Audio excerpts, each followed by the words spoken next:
چہرے کی ایک مسکراہٹ، ان کی آنکھوں کی ایک جھلک پوری دنیا کی راحتوں سے بڑھ کر ہے۔ ان کی خدمت، ان کی عزت اور ان کی موجودگی کی قدر کیجیے، کیونکہ وقت کبھی واپس نہیں آتا۔ ویورز، جن کے والدین دنیا سے جا چکے ہیں نا، بس ویورز ابھی جب میں ویڈیو بنا رہی ہوں نا تو آپ کو میری آواز بہت عجیب سی لگ رہی ہو، کیونکہ یقین کریں نظروں کے سامنے آ جاتے ہیں اور ابھی بھی ان کی دعاؤں کا اتنا حصار ہے نا میری زندگی کے اوپر، تو خصوصی طور پہ کیونکہ میرے سے جتنی ممکن ہو سکی میں نے اپنے ماں باپ کی، جب وہ بیمار تھے اس میں ان کی خدمت کی اور دعائیں لیں، اور وہ دعائیں جب لگ جاتی ہیں نا تو وہ آپ کو بھاگ لگا دیتے ہیں۔ آپ کی زندگی میں اللہ تعالیٰ کی رحمتیں، برکتیں اور عنایتیں جناب شامل ہو جاتی ہیں زندہ والدین کے لیے، ٹھیک ہے نا ویورز۔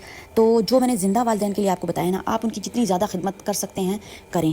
تو ویورز، اور جن کے والدین دنیا سے جا چکے ہیں نا، جیسا کہ میرے والدین جا چکے ہیں، تو جو والدین اس دنیا سے رخصت ہو گئے ہیں وہ زمین سے تو چلے گئے ہیں مگر دل کی دھڑکنوں میں ہمیشہ زندہ رہتے ہیں۔ ویورز، ایسا ہے کہ نہیں ہے؟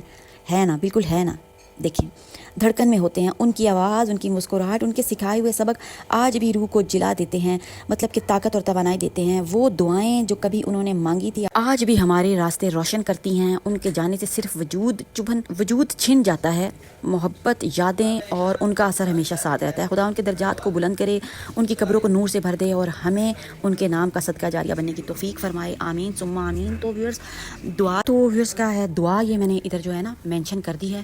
آپ نے اس دعا کو جناب ان کے اصال ثواب کے لیے بہت ہی تسلی اور آرام سے پڑھنا ہے، ٹھیک ہے، اور دعا کرنی ہے والدین کے لیے جن کے والدین اس دنیا سے چلے گئے ہیں اور جن کے حیات ہیں۔ خدا را ان کی خدمت کر لیں، دعائیں لے لیں، بدتہذیبی مت کریں ان کے ساتھ، اور ادب اور احترام سے پیش آئیں اگر زندگی کو بھاگ لگانے ہیں، کیونکہ ان کے وجود سے ہی ہمارا وجود ہے نا۔ ہم لوگوں کی کیا حیثیت، ماں باپ نہ ہوتے تو ہم بھی نہ ہوتے، ٹھیک ہے نا۔ تو ویورز، اس لیے باتیں تو بہت زیادہ ہیں جناب کرنے کے لیے، پر ویڈیو ہو گئی جناب بہت زیادہ لمبی۔ تو ویڈیو پسند آتی ہے تو جناب کر دیجیے گا چینل کو سبسکرائب، لائک اور شیئر، اور دعا میں یاد رکھیں مجھے اور میری فیملی کو دیجیے اجازت۔ اللہ حافظ۔